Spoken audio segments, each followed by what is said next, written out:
Welcome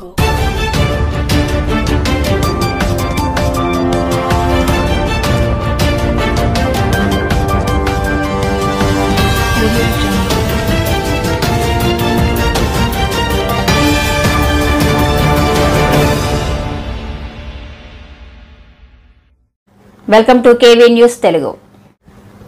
వైభవంగా విశ్వకర్మ జయంతి వేడుకలు. ఈరోజు సెప్టెంబర్ 17 విశ్వకర్మ జయంతి పెందుర్తి వేపగుంట జీవీఎంసీ 94వ వార్డు వేపగుంట 4వ రోడ్డు జంక్షన్ కూడెల్లో శ్రీ వీర బ్రహ్మేంద్ర సేవా సంఘం ఆధ్వర్యంలో విశ్వకర్మ జయంతి వేడుకలు. మంగళవారం ఉదయం ఆయన చిత్రపటం పెట్టి పూలమాలలు వేసి దీపధూప నైవేద్యం సమర్పించి ప్రత్యేక పూజలు ఘనంగా నిర్వహించారు. అనంతరం కమిటీ సభ్యులు 1000 మందికి ఏర్పాటు చేసిన అన్నదానంలో చేతుల మీదుగా భక్తులకు అన్నప్రసాదాలు వడ్డించి అన్నదాన కార్యక్రమం ప్రారంభించారు. ఈ కార్యక్రమంలో కమిటీ సభ్యులు అధిక సంఖ్యలో భక్తులు పాల్గొన్నారు.